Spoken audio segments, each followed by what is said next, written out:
This program is about unsolved mysteries. Whenever possible, the actual family members and police officials have participated in recreating the events. What you are about to see is not a news broadcast. Tonight in Unsolved Mysteries, Tim McClure and his mother were inseparable until Teri McClure was found shot to death in a casino parking lot, and her son became the #1 suspect. Tonight, Tim McClure wants to tell his side of the story. In 1973, America was crippled by the gas shortage. Liz Carmichael raised $3 million for her revolutionary three-wheeled car, which she claimed would get 70 miles to the gallon. The government claimed fraud, and Liz has disappeared. In Georgia, a feud between two rival restaurant owners competing for the same customers ended in a contract killing. One of the murderers is still at large. 4 mysteries with no endings, but they can be solved. Last November, we presented the story of the kidnapping of a wealthy Mississippi woman whose husband was told to send $1 million to 12 people named in a bizarre ransom note. He paid out, but his wife was not released. Tonight, an update on this extraordinary case. Join me. You may be able to help solve the mystery.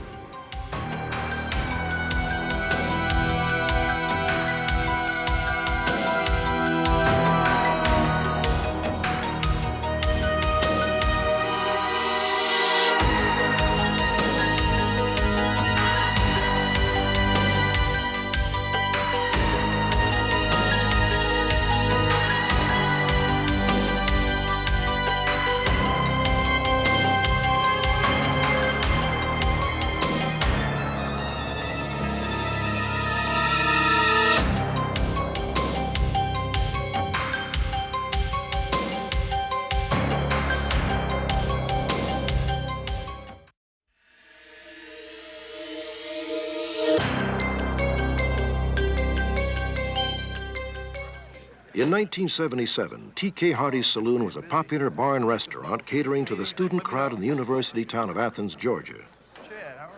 The saloon's owner was Ted K. Hardy, nicknamed T.K.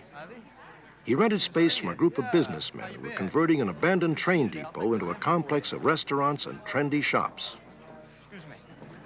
T.K. Hardy was an obnoxious Yankee when you first met him. He came on really strong, and when he came to town, it took me a little while to get used to him so that I would even want to have him as a tenant. Pretty good. How you doing? Pretty good. When you got to know TK, he was just a real teddy bear, just a really nice guy. He was enthusiastic about the complex and doing it right. Specials going this week? Hardy's arch rival was a man named John Mooney, who also leased space in the remodeled train station for his restaurant called Somebody's Pizza. Mooney and T.K. Hardy had a long history of animosity because both their restaurants were going after the same student clientele. When John Mooney came to town, he was the preppy, out of college, cool guy, was full of vigor and enthusiasm about what he was going to do down there and how he was going to make his millions of dollars and what all he had to offer. And that lasted until he got the lease signed and got the place. And then he started, well, I just need this, I just need that, and I can't pay the rent. And then John kind of got greedy. Hey, come see us next door, Nickel Beer, Somebody's Pizza. Come to Somebody's Pizza right next door. Good deal on beer. John started wanting to infringe on everybody else's business. His idea was to go up to TK's, pass out flyers on the deck for Nickel Beer, and draw TK's crowd down to his place. John, what do you think you're doing here? Hey, what does it look like? Listen, That just went all over TK. I mean, he couldn't stand it. That was the last straw. I'll tell you what this is. This is private property. I want you out of here right now. John Mooney and T.K. Hardy despised each other. They really had gotten to the point that there was no reconciliation between the two people. The feud between T.K. Hardy and John Mooney started out as a dispute between restaurateurs going after the same customers. But after 3 years, when the original lease on the train station expired, T.K. Hardy took over the entire complex. It was then that his feud with John Mooney escalated into a full-scale war. The end result was murder. When we decided to not pick up the lease, we had to sell the place. Ted came up with the money, and Ted bought the station complex, the shops, everything, which included John Mooney's place. He said he was going to evict John as soon as we signed the papers, and he did that on a Friday afternoon. This is your eviction notice. Eviction notice? This is your eviction notice. You're out of here. Wait a minute, TK. T.K. Hardy had made mention to several members of his family, to his girlfriend, that he was concerned, not to the extent that he would harm him physically, perhaps, but that he was really concerned about the attitude of John Henry Mooney against him concerning the eviction.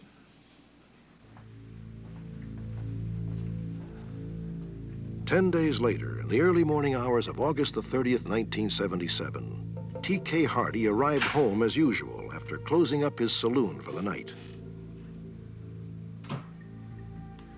A man lurked in the shadows of T.K.'s kitchen, watching him. When Hardy left to walk into his study, the man followed him.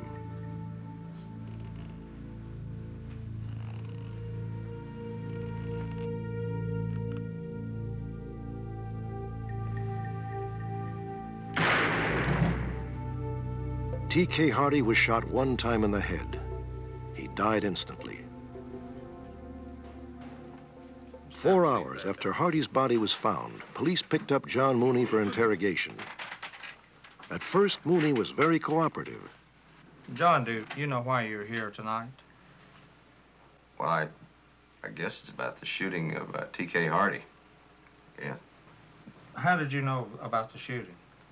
News of Hardy's murder had not been released to anyone, yet Mooney seemed to know exactly why he was being questioned. On the shooting and how I felt about it. When John Mooney told me that he was aware that T.K. Hardy had been shot, I told him that we had not released that information and that nobody knew that except the police department and the people that were investigating this murder, that he had been killed or how he had been killed. At that time, he did become nervous. He said, I think I need to talk to my lawyer. All righty, thanks. Bye. Hold on just a second. Sit down. When he hung up the phone, he said, my lawyer said for me to get up and walk out if I wasn't under arrest. I'm going to allow you to leave. I want to tell you something before you go, though. You're not under arrest right now, but I will. Police did not have sufficient evidence to arrest Mooney. Go ahead. No other leads surfaced, and 3 weeks after the murder, the authorities were still at a dead end. On the 4th week, another local restaurant manager who had known both T.K. Hardy and John Mooney called the police with a bizarre story. He said he was cleaning up behind the bar one night when an Atlanta electrician named Elmo Florence began to drop hints that he was willing to kill people for money. You're a what? I'm a hitman. You don't need to call New Jersey if you want somebody good. Give me a call. Yeah. Elmo was bragging to me about the fact that he was a hitman and that his services were for hire. At first, I thought he was kidding me. T.K. He had Hardy. murdered T.K. Hardy. Your buddy. You have to understand Elmo. I just thought he was kidding around with me, some sort of warped sense of humor. And then we started to go on, and, you know, I just said to him, I said, all right, how'd you get in the house? Piece of cake. Busted out the glass. Went in, swept the glass up in the pile. Waited around for him. Telephone signal. 2 rings. I knew he was on his way. I waited. Saw the car lights. Heard the car. And waited for him. Elmo Florence began to describe the inside of the house where the murder took place. He began to tell the point of entry. He told what type of weapon was used to kill Ted Hardy. He told where the bullet entered the head and where it exited. There was basically in the statement that we received from the manager of the restaurant, there were 21 different points that we had not released to the public. We knew at that time that we had a very hot suspect here. Mr. Florence. Yeah. Elmo Florence? That's right. You're under arrest for murder. Don't move. Don't move. All right, get out of here. Okay, get him on, sir. Yeah. Elmo Florence had told the restaurant manager that John Mooney hired him to kill T.K. Hardy. But when the police tried to arrest Mooney, they found that he had left the country.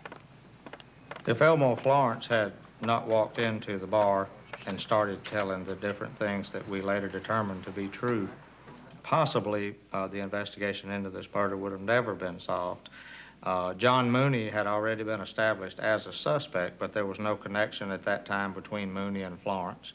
I don't know how long that would have taken if it were ever uncovered. This was a terrific break. It was lucky, and we took advantage of it. So, car gonna be fine? 2 weeks later, police were tipped off that Mooney had returned to the United States and was staying at a friend's apartment. Cobb County Police Lieutenant Lee Moss went to the apartment building and approached two men who were drinking in the parking lot. At the time I arrested John Mooney, all I knew was his name and general description, and I knew that the warrant was for murder. So when I saw the two individuals drinking beer, this gave me a perfect out, I figured, to approach him from this angle, because I knew if he knew he was wanted, he would probably flee from us, or else he'd pull a gun on us. I tell you, all these cans here, it kind of upsets me, all this littering, y'all sitting out here drinking. Officer Moss ascertained that one of the men was indeed John Mooney. I tell you what, just put your hands on the car. He arrested Mooney and charged him with murder. When the police inventoried Mooney's belongings, they found several incriminating notes he had jotted to himself. Incredibly, Mooney had written, "See Elmo, offer to him if worse comes to worse to take the whole rap and say robbery was the motive. We have agreement for me to take care of his wife and family." Elmo Florence's trial lasted only 1 week. He was sentenced to life at a maximum security prison in Georgia. John Mooney was also sentenced to life in a maximum security prison, but 3 months later, he was moved to a minimum security facility. After 6 months of observation there, prison officials gave Mooney the job of kitchen clerk. Now, he had access to areas that were not available to most prisoners. How you doing, guy? How's the count today? Pretty good? 245. 245. John Mooney was a, what you call an ideal inmate. He fit in well with the inmate and staff. He didn't complain about the rules and regulations. He just worked hard. And he gained the confidence of the staff and myself. So he had proven himself. But now we see he was a con artist, and he was conning us all. On March 16th, 1980, after serving only 19 months of his life sentence, John Mooney engineered his escape.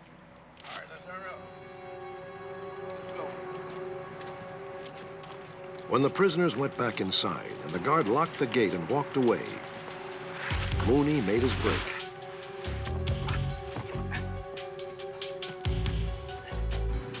An accomplice was waiting in a car parked nearby. As Mooney ran toward the car, he discarded his prison wardrobe, piece by piece. 2 hours went by before prison officials noticed Mooney was missing. By then, it was too late.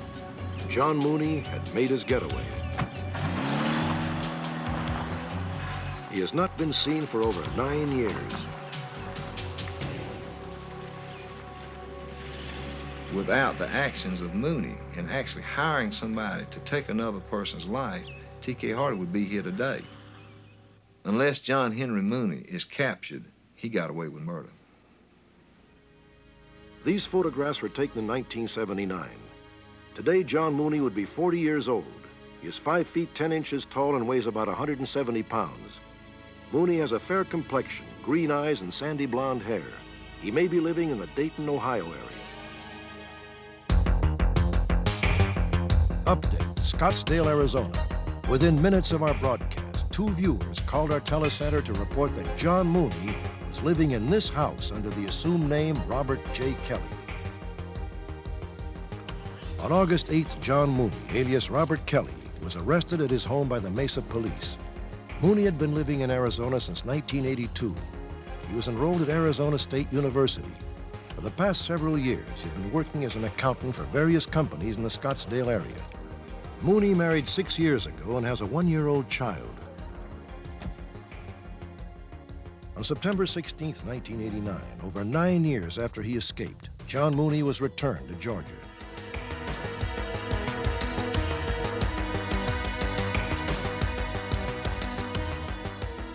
In a moment, the story of Liz Carmichael, visionary, automotive genius, and wanted fugitive.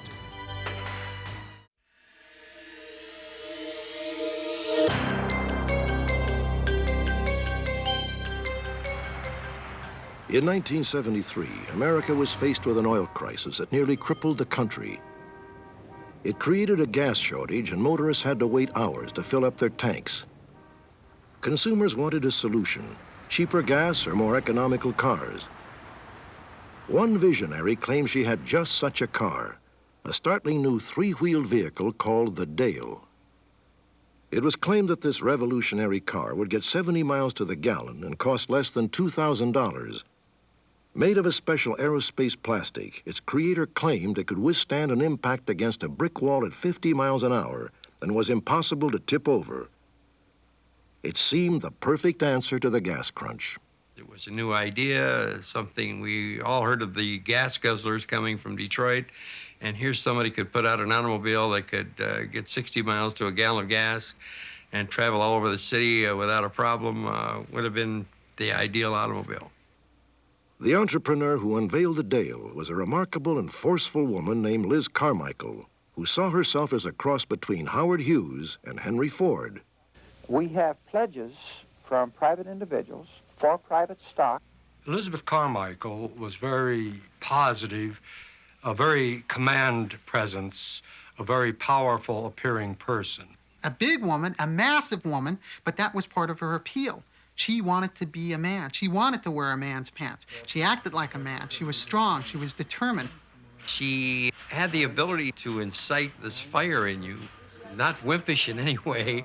She's a very dynamic, strong person, and she did things that impressed us. Liz achieved celebrity status while raising over $3 million through advanced purchases of her car. Then on May 29, 1975, Geraldine Elizabeth Carmichael was indicted by the Los Angeles County Grand Jury for grand theft and fraud. She was later found guilty on 34 counts. Liz Carmichael's car, the Dale, turned out to be a sham. Was this a case of someone simply failing to live up to their dreams? Or did Liz Carmichael deliberately set out to swindle millions from naive investors? In 1973, Liz was a housewife living in Los Angeles with her 5 children. She claimed she had a degree in mechanical engineering, and in 1974 formed 20th Century Motor Car Corporation to produce her 3-wheeled car, the Dale. I've called you all together to try and give you some updated information on what we're doing here at 20th Century Motors and with the Dale.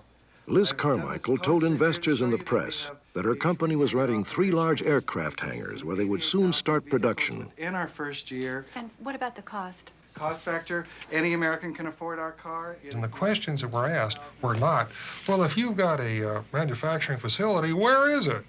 And how long have you been making cars? And who are your engineers? And well, not the tough questions. The questions were basically, well, Liz, we're behind you, and where can I send my money? It was just so exciting, and it was unbelievable. We used to get mail sacks full of mail dragged into that office almost every day.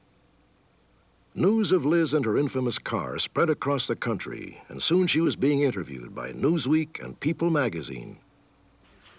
Back at Liz's headquarters in Encino, California, the authorities began to question her claims. I'd like to see Liz Carmichael. Okay, that's right. I'll check with R&D. The California Department of Corporations accused Liz of illegally selling both dealer franchises and cars that did not yet exist. Department of Corporations? How do you do? Well, I have a desist and refrain order issued against 20th Century Motor Car Corporation. It orders 20th Century to desist and refrain from the further offer and sale of securities. Thank you. The Department of Motor Vehicles discovered the company had no state permit to manufacture cars and even questioned whether the lab was developing a vehicle at all. We went to the research and development lab and observed what appeared to be people appearing to be busy, but in wandering through the lab, I saw no evidence that they were designing a vehicle or in the process of making a vehicle. Everyone in the research and development lab, without a doubt, was sincere, believed in the car, and there was even talk if the company should fold. There was a group of us that wanted to get together and continue with the car. We believed that much in the car. Bill Hall went to check out the 3 hangars where Liz claimed she was gearing up to make the cars. I went to this airport. Upon entering, I discovered the factory were nothing. The hangars were absolutely empty, no tools, no machinery, nothing but a little dirt on the floor. They had rented this for only 1 month, and the rent had now expired. So they actually did not have a factory that they were representing they had.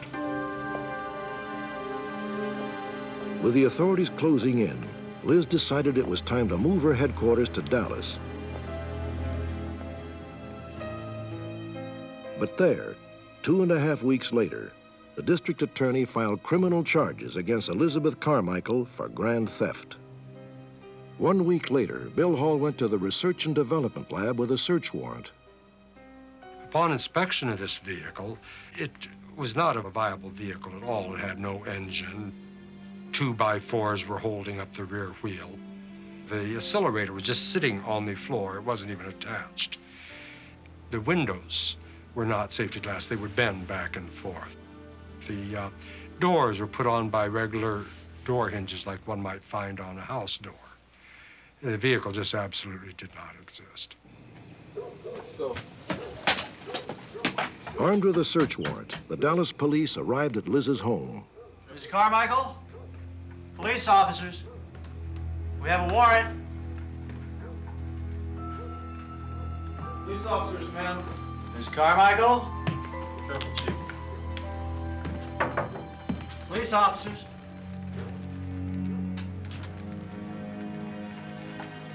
What do you make of this? Check all the rooms. Mrs. Carmichael, we have a warrant. The police searched the house. It appeared Liz and her 5 children had left in a hurry. God, will you look at this stuff? Looking through Liz's belongings, the police found evidence that Liz Carmichael was not what she seemed. What do you got there? Looks like some kind of padded girdle. This is incredible.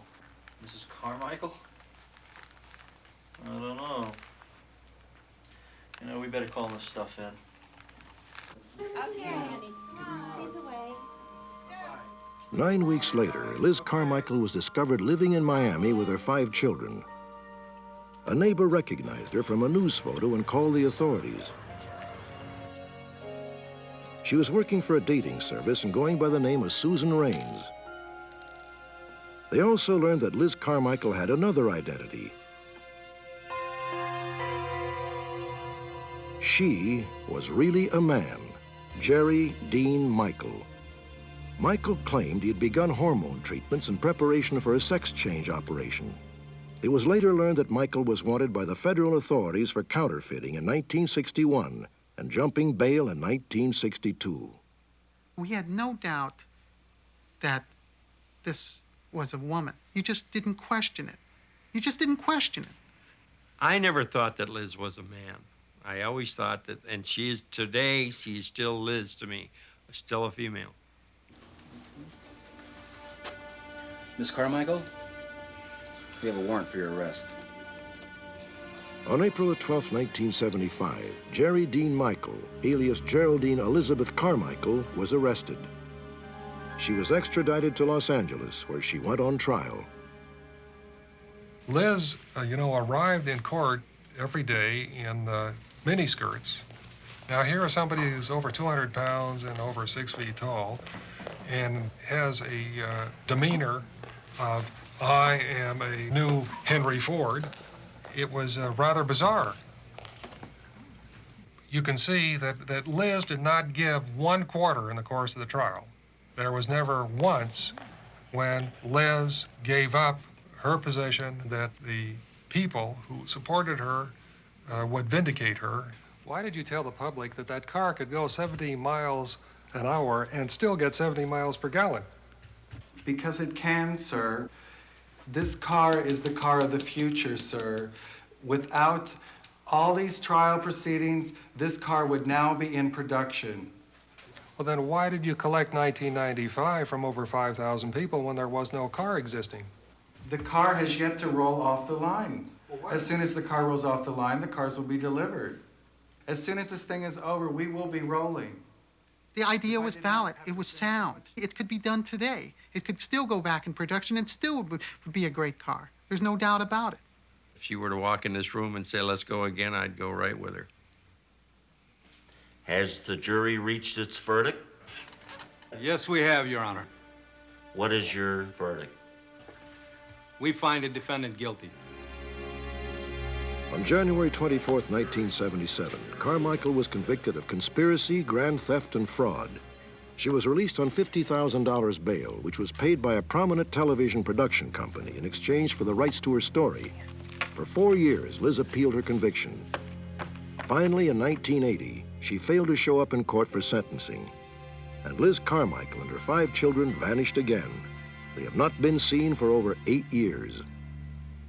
If I were Liz, I would be living as a man, because all of this publicity and all of these victims know Liz as a woman. So I can't see how anybody could now imagine, with the passage of the years, what Liz would look like. And if I were Liz, I think I'd be a man. This is what Liz Carmichael looked like as a man in 1960, and using the FBI computers to age his appearance, how he may look today. This is Liz Carmichael dressed as a woman in 1975, and how she may look today. Update. Within minutes of our broadcast, our telecenter received a tip from a viewer who recognized Liz Carmichael as a flower vendor named Katherine Johnson. Curiously, she had chosen the small community of Dale, Texas as her new home. Shortly thereafter, Elizabeth Carmichael, a.k.a. Jerry Dean Michael, was arrested at her home. 8 years after she jumped bail, Carmichael was returned to California to face sentencing for her prior convictions. A judge reimposed a sentence of 1 to 10 years. Carmichael served 2.5 years and was released from prison. She is currently living as a private citizen in an undisclosed location.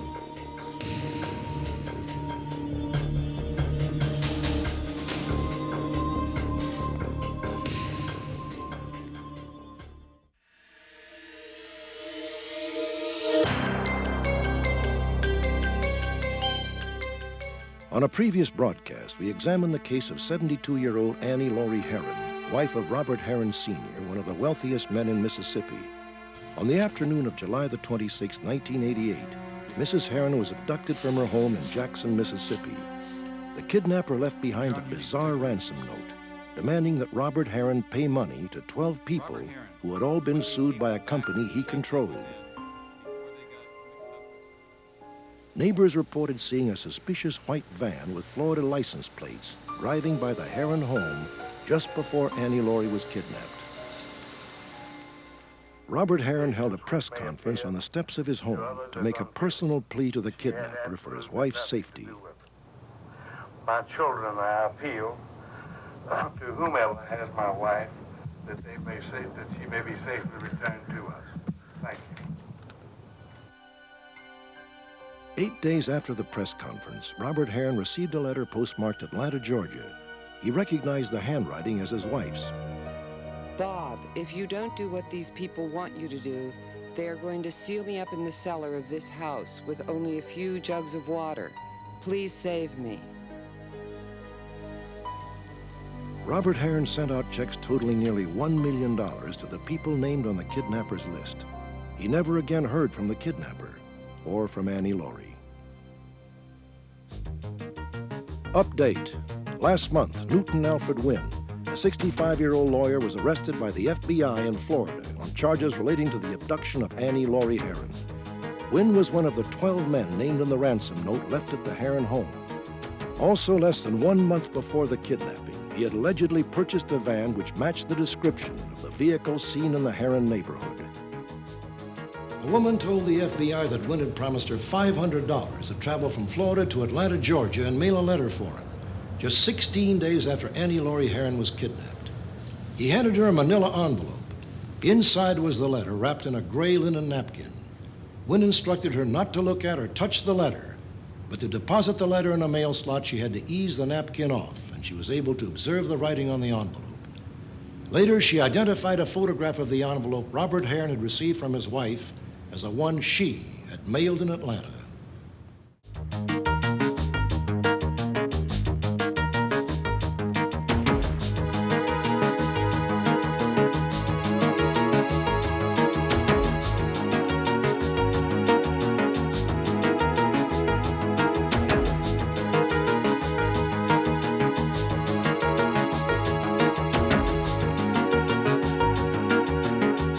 I think about Mama all the time, and I'm sure my daddy does too.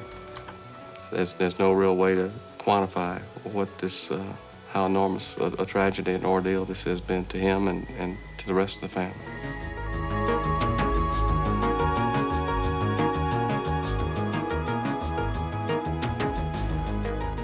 In 1983, Teri McClure was discovered murdered. Her son Tim was a key suspect, and when he took a polygraph test, he flunked. Tonight, he tells why.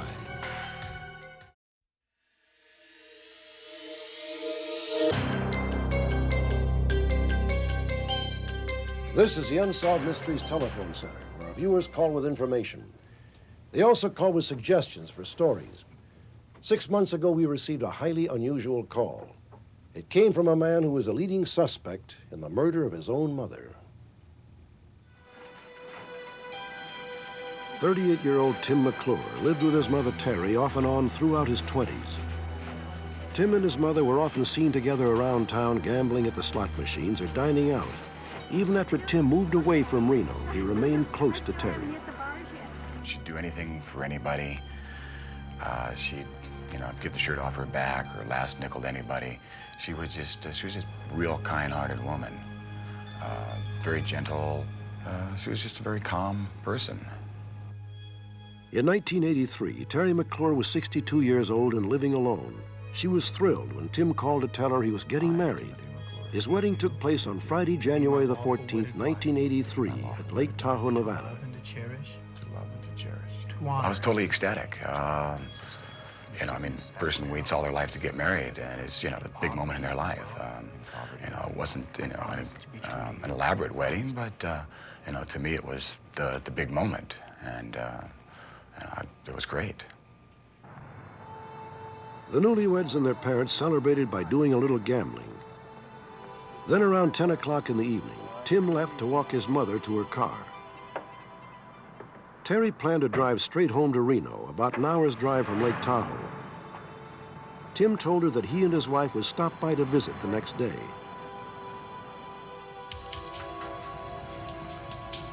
When the newlyweds went to visit Teri at 6 p.m. the next evening, they noticed signs that she was not at home.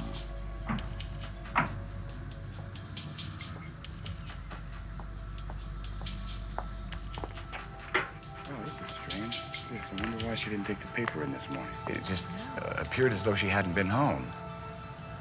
And it was at that point I just had the strangest feeling that something was wrong. I didn't know, but I knew she hadn't been home. And to me that was just real odd, strange, because there I was, on my honeymoon up there to get married, and she had taken time off of work, and to not find her at home, I couldn't understand it. Tim called various family members and friends of his mother. No one had seen or heard from Teri, so he called the police. Yes, I'd like to report a missing person. 3 days later, on Monday, January the 17th, Teri McClure's car was found in the parking lot of a Carson City, Nevada casino, only a half-hour's drive outside Lake Tahoe. The keys were in the ignition, the doors were locked, and Teri McClure was sitting in the front seat, dead. She had been shot twice in the head. Tim, after you went The day after they found the body, Carson City detectives questioned Tim. He was shocked when they asked him if he wanted to have an attorney present, but slowly it dawned on Tim that he was considered a suspect. I started to feel like a victim, and I thought, why should I have an attorney? You know, I mean, this is my mother's death. You should be investigating it on another level rather than thinking of me as doing it, which I found out they were looking towards me. I couldn't understand why. I started to feel like the victim. And it didn't make sense. Tim told the police that after he'd walked his mother to her car at 10 p.m. on the night of his wedding, he'd returned immediately to the casino.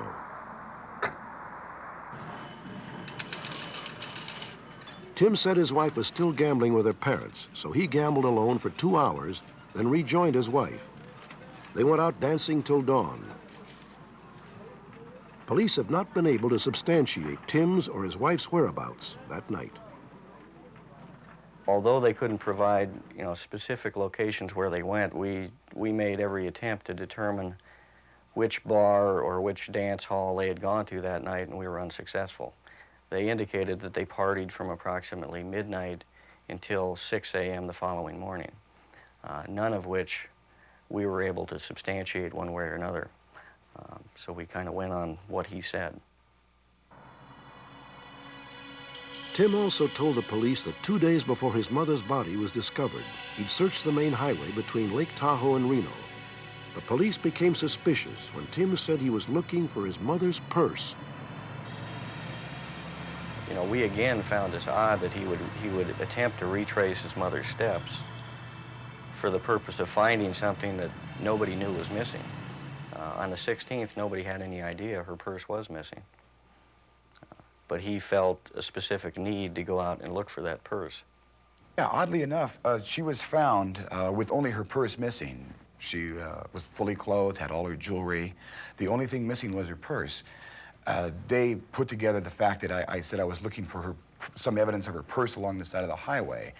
And the only reason I said that was because my older sister had put the idea that maybe somebody had commandeered her vehicle and stolen her purse. Tim also drove through the parking lots of the casinos along his mother's route. He proceeded at a slow crawl through the lots of every casino, except one. Sometimes you get a gut feeling. You could maybe think of the Holy Spirit, if you will, just, kind of guiding you. There was perhaps a feeling of keeping me away from there to save me from finding her. I thank God I didn't find her. That would have destroyed me to find her. That casino parking lot was the very spot where Teri McClure's body would be found 2 days later, on Monday, January the 17th. Police estimated that Teri had been dead since Friday, the night of Tim's wedding. Police are also puzzled by a call Tim made to cancel one of his mother's credit cards. Tim claimed he made the call on Monday, January the 17th, the day his mother's body was found. But the credit card company says he called on Friday before his mother had disappeared.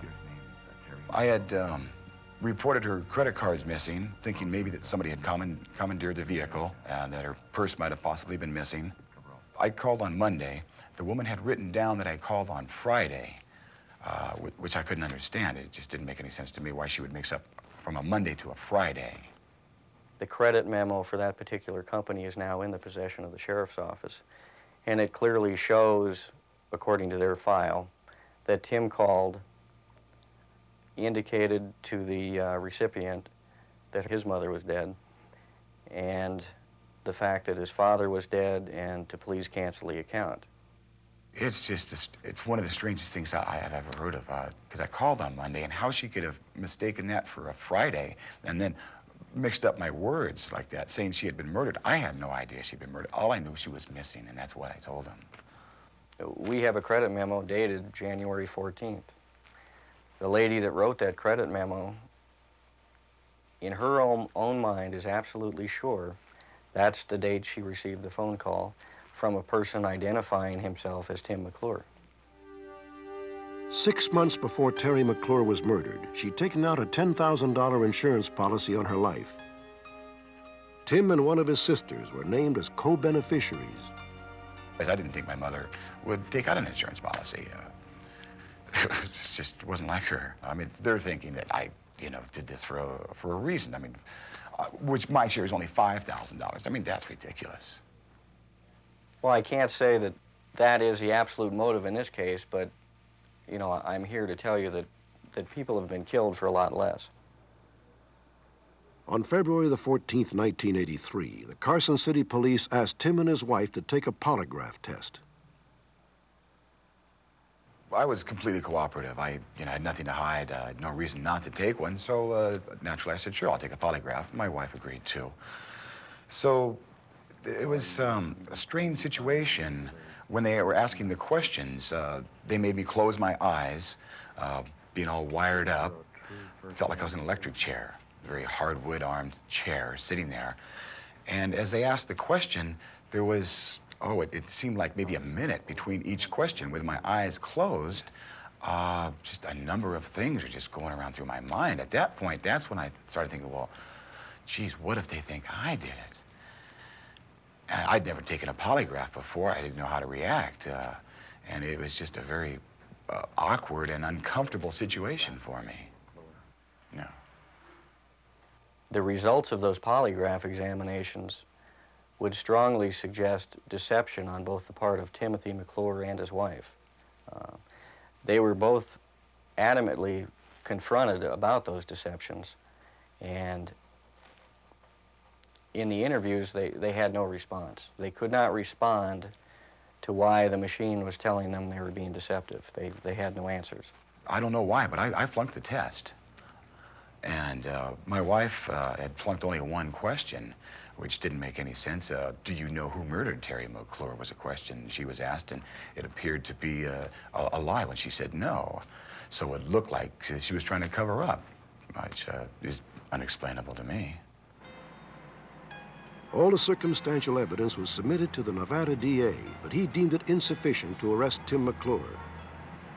Police questioned friends, family, and acquaintances of Tim and Teri. Their testimony indicated that Tim had been genuinely devoted to his mother, and they believed he would never have done anything to harm her. My mother was my best friend.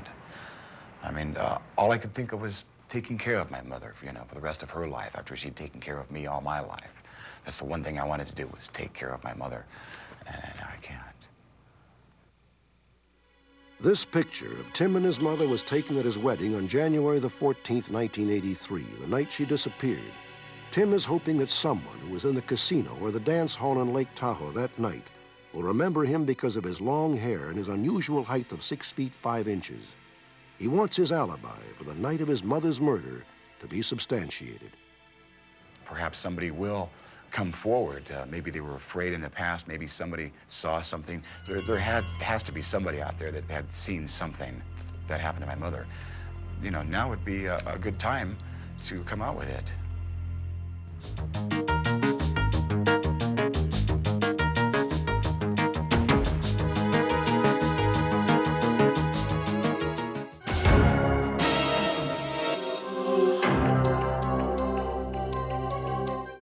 Join me next week for another edition of Unsolved Mysteries.